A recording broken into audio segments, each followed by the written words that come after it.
കല്യാണം അന്ന് ഈ ഡോക്ടറേറ്റ്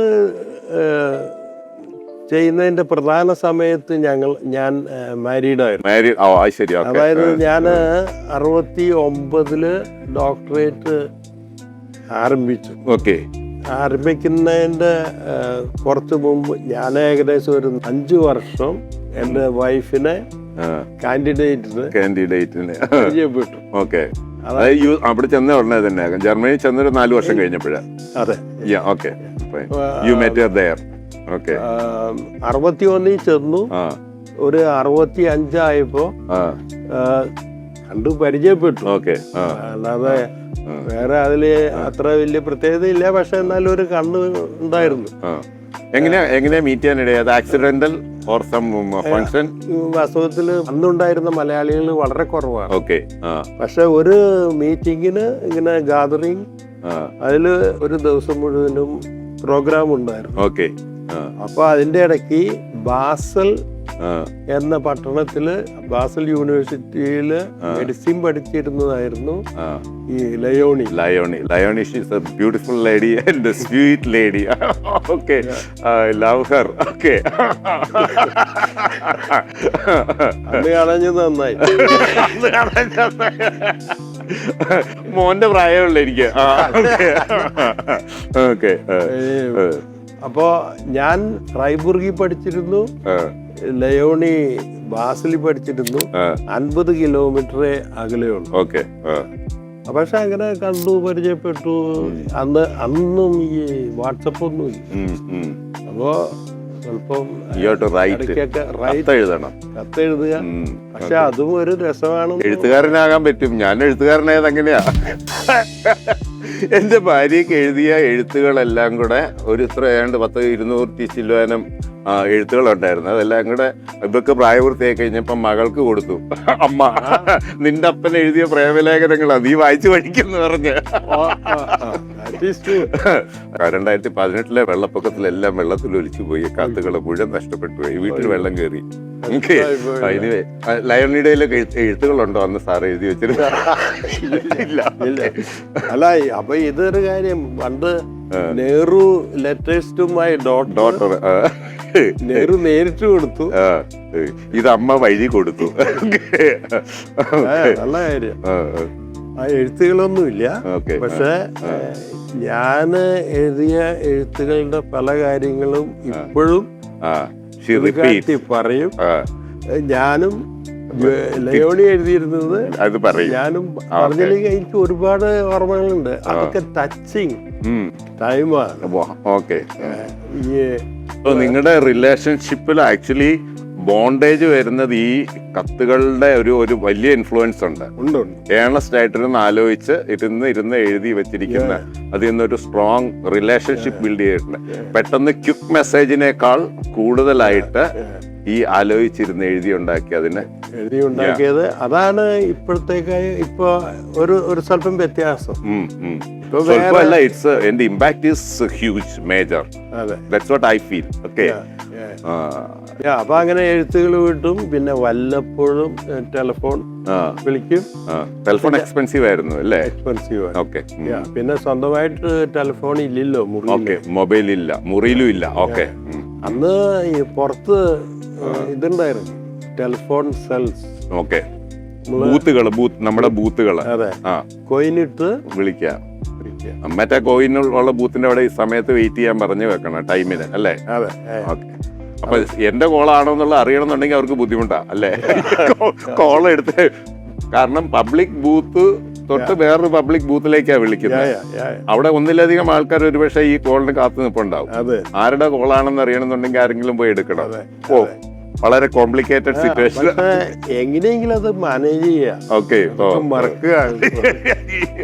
പിന്നെ വേറെ ഒരു സാഹചര്യമുണ്ട്. ഏതെങ്കിലും ഒരു കൂട്ടുകാരന്റെയോ കുടുംബങ്ങളിലോ ഫോണുള്ള വീട്ടിൽ പോകും, അവിടെ ചെന്ന് നിക്കാൻ പറഞ്ഞാല് ഇവിടെ കുറെ ഈ കോംപ്ലിക്കേഷൻ ഒഴിവാക്കാൻ പറ്റും. ഞങ്ങളന്ന് പഠിച്ചുകൊണ്ടിരിക്കുകയായിരുന്നല്ലോ, അതുകൊണ്ട് സീരിയസ് ആയിട്ടുള്ള കാര്യങ്ങളൊന്നും ആലോചിച്ചില്ല. കല്യാണം കഴിക്കണോ വേണ്ടയോ ഒന്നും ആലോചിച്ചില്ല. അതൊക്കെ അങ്ങനെ പാരലലായിട്ട് നടക്കുന്നു. അല്ലാതെ ഒരു പ്രോമിസ് ഒന്നും ഇല്ല. Natural things to happen. അതെ, ഇന്നെവിറ്റബിൾ ആയിട്ട് വന്നങ്ങ് സംഭവിച്ചു എന്നുള്ളതേ ഉള്ളൂ. But you are not planning for marriage or something like ഇല്ല ഇല്ല. You simply felt that person is a dear person to you. അതെ അതെ. എനിക്ക് ഇഷ്ടപ്പെട്ട ആളാണ്, അല്ലെങ്കിൽ അവർ വിചാരിച്ചു എനിക്ക് ഇഷ്ടപ്പെട്ട മനുഷ്യനാണ് ഇതെന്ന് വിചാരിച്ചു. അങ്ങനെ വിചാരിച്ചത് കൊണ്ട് അത് പിന്നെ it culminated into a marriage. അതെ. ഈ പഠനം കഴിഞ്ഞ് രണ്ടാളുടെയും പ്രധാന പഠനം കഴിഞ്ഞപ്പോ ഏകദേശം ഒരു സ്വല്പം സീരിയസ് ആയിട്ട് എൻ്റെ വൈഫ് അവിടുത്തെ ബാസൽ യൂണിവേഴ്സിറ്റിയിലെ മെഡിക്കൽ എക്സാമിനേഷൻ കഴിഞ്ഞിട്ട് ലിവർപൂൾ യൂണിവേഴ്സിറ്റിയിലേക്ക് പോയി ട്രോപ്പിക്കൽ മെഡിസിൻ പഠിച്ചു. ഒരു ലക്ഷ്യം ഇന്ത്യയിൽ വന്ന് ജോലി ചെയ്യാന്ന് ഉള്ളതാണ്. അപ്പൊ അങ്ങനെയുള്ള ആ പഠനം ഒക്കെ നടത്തിക്കൊണ്ടിരിക്കുമ്പോൾ അത് അത്ര അധികം നാളെ നിൽക്കുന്ന പഠനമല്ല. ആ പഠനം കഴിഞ്ഞിട്ട് നമുക്ക് ഇനി എങ്ങനെയാണ് നമ്മുടെ കണക്ഷൻ എന്നുള്ളതൊക്കെ ഉള്ള ആലോചന കുറച്ചും കൂടിയൊക്കെ സ്ട്രോങ് ആയി കഴിയുമ്പോൾ പിന്നെ നമ്മൾ ഒന്നിച്ച് ജീവിച്ചാൽ അതിൽ എന്തെങ്കിലും വേറെ പ്രത്യേക പ്രശ്നങ്ങളൊക്കെ ഉണ്ടോ? ജീവിച്ച പ്രശ്നം ഉണ്ടോന്ന്, അഡ്വാൻറ്റേജ് ഉണ്ടോന്നല്ല നോക്കിയത്, ജീവിച്ച പ്രശ്നം ഉണ്ടോന്നേ നോക്കിയുള്ളൂ. ഓക്കെ. അതായത് അഡ്വാൻറ്റേജ് ഉണ്ടെന്നുള്ളത് വളരെ ക്ലിയർ ആണ്. പ്രശ്നം ഉണ്ടോന്നുള്ളത് മാത്രമേ പിന്നെ ആലോചിക്കേണ്ടി വരുന്നു. യു ആർ കൺവിൻസ്ഡ് അല്ലേ? അതെ അതെ. മറ്റത് ഈ പ്രശ്നം ഉണ്ടെന്നൊക്കെ ഉള്ള ഒരു തമാശ രീതിയിലുള്ള ആലോചനയാണ്. ഓക്കെ. മറ്റേ ഏതായാലും ഞാൻ പറഞ്ഞിരുന്നു, ഞാൻ നിന്നെ കല്യാണം കഴിച്ചാല് വേറെ ആർക്കെങ്കിലും നഷ്ടം കാണും. അപ്പൊ എനിക്കും കിട്ടിയ ഉത്തരം ഇത് സംഗതി എന്റെ കാര്യത്തിലും അങ്ങനെയൊക്കെ നിങ്ങളെ കിട്ടിക്കഴിഞ്ഞാൽ വേറെ പലർക്കും നഷ്ടം ഉണ്ടാകും. ഏകദേശം തീരുമാനിച്ചു. അവരുടെ നഷ്ടവും നമ്മൾ നോക്കണ്ട, നമുക്ക് കല്യാണം കഴിഞ്ഞു. എന്നിട്ട് ഫ്രൈബുർഗ് പട്ടണത്തിലാണ് ഈ അവിടെ രജിസ്റ്റേർഡ് മാരേജ് കഴിഞ്ഞാലാണ് ഈ ecclesiastical marriage നടക്കത്തുള്ളൂ. Okay. So legal ഇത് വാലിഡിറ്റി കിട്ടിയ ശേഷം മാത്രമേ ഉള്ളൂ ചർച്ചിന്റെ മാരേജ് എന്ന് പറയുന്നത്. ഓക്കെ. പക്ഷെ ഞങ്ങള് ഒരു ദിവസം ആയിരുന്നു രണ്ടും. ഓക്കെ. ഉച്ചയ്ക്ക് മുമ്പ് രജിസ്ട്രേഷൻ, അവിടെ നിന്ന് പള്ളിയിലേക്ക് കൂടുതൽ ആൾക്കാരെയൊക്കെ വിളിച്ചു. ഏറ്റവും ഇമ്പോർട്ടന്റ് എന്ന് പറഞ്ഞാല് നമ്മളോട് വളരെ അടുത്ത് ഉച്ചഭക്ഷണം ഒരു 20 പേരോളം ഉണ്ടായിരുന്നു. ഹോട്ടൽ 20 പേര് ഉച്ചഭക്ഷണം. പക്ഷെ പാരലലായിട്ട് അവിടുത്തെ സ്റ്റുഡൻസ് ഫെഡറേഷൻ അവർക്കൊരു വലിയ ഹാളുണ്ട്. ആ ഹാളില് എന്റെ കൂട്ടുകാര് കോഴിക്കറിയും വേറെ പലതരം കറികളൊക്കെ തനിച്ചുണ്ടാക്കി സാധനങ്ങളൊക്കെ ഞാൻ വാങ്ങിച്ചു കൊടുത്തു. അവര് എന്നെ അറിയിക്കാതെ ഞങ്ങളെ കല്യാണം കഴിഞ്ഞപ്പോ അവര് ഞങ്ങളെ ചുറ്റുപാടിലൊക്കെ കൊണ്ടുപോയി, നടക്കാനൊക്കെ കൊണ്ടുപോയി ഒരു സ്ഥലത്ത് ഇരുത്തിയിട്ട് ഇവര് കുക്കിങ് വൈകുന്നേരമായപ്പോ ഈ സ്റ്റുഡൻസിന്റെ ഹാളില് അവിടെ ഒരു ഏകദേശം 100 പേര് കൂടി. 100 പേര് കൂടിയത് അതില് ആഫ്രിക്കക്കാരുണ്ട്, ഈ യൂറോപ്പിലെ പല രാജ്യക്കാരുണ്ട്, നോർത്ത് അമേരിക്ക, സൗത്ത് അമേരിക്ക, പിന്നെ Vietnam. The whole cross section of the world. It is really an international marriage. അത് ആക്ച്വലി എനിക്ക് രോമാഞ്ചം വരുന്ന ഒരു സംഗതിയാണ് കേട്ടോ. ഓക്കെ. അത് ഇതുപോലെ ഇവിടെ ആർക്കെങ്കിലും ചിന്തിക്കാൻ പറ്റുമെന്ന് അറിയത്തില്ല. കൂട്ടുകാരെല്ലാരും കൂടെ ചേർന്നിട്ട് ഭക്ഷണം ഉണ്ടാക്കി, ഒരു സദ്യ ഉണ്ടാക്കി കല്യാണം സെലിബ്രേറ്റ് ചെയ്യാന്ന് പറഞ്ഞാൽ ഇന്നത്തെ ജനറേഷനിലെ പിള്ളേർക്ക് ഒരുപക്ഷെ ഇതൊരു മോഡലായിരിക്കും. എന്റെ മാരേജ് അങ്ങനെയായിരുന്നു. 100 പേരെ ഉണ്ടായിരുന്നുള്ളൂ കല്യാണത്തിന്.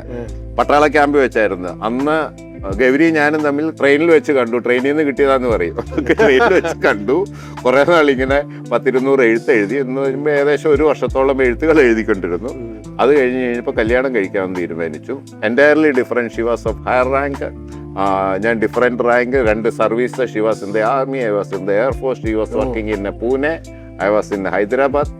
ഏതായാലും ഇതെല്ലാം കൂടെ വെച്ച് കഴിഞ്ഞിട്ട് കല്യാണം നടത്താൻ തീരുമാനിച്ചു കഴിഞ്ഞിട്ട് എൻ്റെ കമാൻഡിങ് ഓഫീസറുടെ അടുത്ത് പറഞ്ഞു, സാർ ഞാൻ കല്യാണം കഴിക്കാൻ വേണ്ടി തീരുമാനിച്ചിരിക്കുന്നു, ഇങ്ങനെ ഒരു സംഗതിയാണ്. അദ്ദേഹം പറഞ്ഞു, okay, all the best. Okay, നിങ്ങൾക്ക് എന്തെങ്കിലും വണ്ടിയോ വാഹനങ്ങളോ എല്ലാം വേണമെന്നുണ്ടെങ്കിൽ നിങ്ങൾക്ക് you can take it from year. എന്നിട്ട് അവിടെ ഒരു പള്ളി പോയിട്ട് പറഞ്ഞു, കന്റോൺമെന്റ് ചർച്ചായിരുന്നു. അവിടെ ചെന്ന് അച്ഛനോട് പറഞ്ഞു, ഞങ്ങൾ രണ്ടുപേരും തമ്മിൽ കല്യാണം കഴിക്കാൻ ഉദ്ദേശിക്കും, ഞങ്ങൾ രണ്ടുപേരും പട്ടാളക്കാരാണ്, സൗകര്യം അറേഞ്ച് ചെയ്യണം.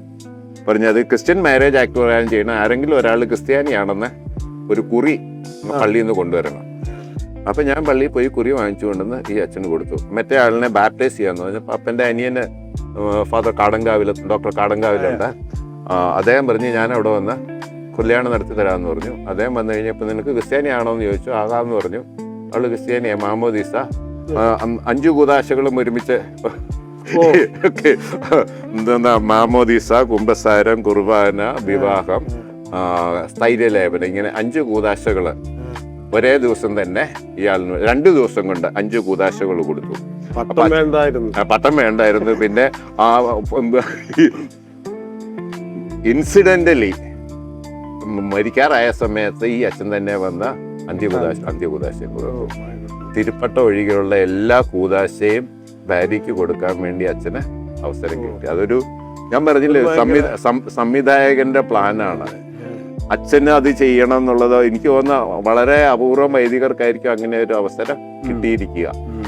ഏതായാലും ഇത്രയും കാര്യങ്ങൾ ഒരാൾക്ക് ചെയ്തു കൊടുക്കാൻ വേണ്ടി സംവിധായകൻ ഉണ്ടെന്നുള്ളതിന്റെ എൻ്റെ കൺവിക്ഷൻ അതാണ്. ആ സംവിധായകന്റെ പ്ലാനാണ്. വളരെ മിനിമം രീതിയിൽ ഈ സംഗതി നടത്തി. അപ്പോൾ എൻ്റെ കല്യാണമല്ല, അപ്പനോട് പറഞ്ഞു, ഇത് എല്ലാവരെയും വിളിക്കാനുള്ള സൗകര്യമൊന്നുമില്ല, പട്ടാള ക്യാമ്പിലാണ്. അപ്പം പറഞ്ഞു, ഏതായാലും ഞാൻ വരുന്നുണ്ട്, എൻ്റെ മോൻ്റെ കല്യാണമല്ല, ഞാനൊന്ന് വരുന്നുണ്ട്. അമ്മയോടും പെങ്ങന്മാരോടും പറഞ്ഞു, എല്ലാവരെയും ഇവിടെ കൊണ്ടുവന്ന് കഴിഞ്ഞാൽ അത് നോക്കാൻ എനിക്ക് ബുദ്ധിമുട്ടാണ്, കല്യാണം കഴിയുമ്പോൾ ഞങ്ങൾ അങ്ങോട്ട് വന്ന് കണ്ടോളാം. വീട്ടിൽ ബാക്കി ബന്ധുക്കളോടെല്ലാം ഞാൻ കത്ത് എഴുതി അറിയിച്ചു, ഞങ്ങളുടെ കല്യാണം നടത്തുകയാണ്, പട്ടാള ക്യാമ്പിൽ വെച്ചിട്ടാണ് കല്യാണം, പ്രത്യേക സാഹചര്യത്തിലാണ്, നിങ്ങളെ ആരെയും വിളിക്കാൻ വേണ്ടിയിട്ട് എനിക്ക് നിവൃത്തിയില്ല, എല്ലാവരും എനിക്ക് വേണ്ടി പ്രാർത്ഥിക്കണം എന്ന് പറഞ്ഞു. അങ്ങനെ പറഞ്ഞുകൊണ്ട് ഇനിയിപ്പോൾ അവള് നസ്രാണി അല്ല, അവള് നായര, അതാ ഇതാന്ന് പറഞ്ഞുകൊണ്ട് ആർക്കും ഞങ്ങൾ പങ്കെടുക്കത്തില്ലെന്ന് ഒന്നും പറയേണ്ട ആവശ്യം വന്നില്ല. എല്ലാവരോടും പ്രാർത്ഥിക്കണം എന്ന് മാത്രമല്ലേ ആവശ്യപ്പെട്ടുള്ളൂ.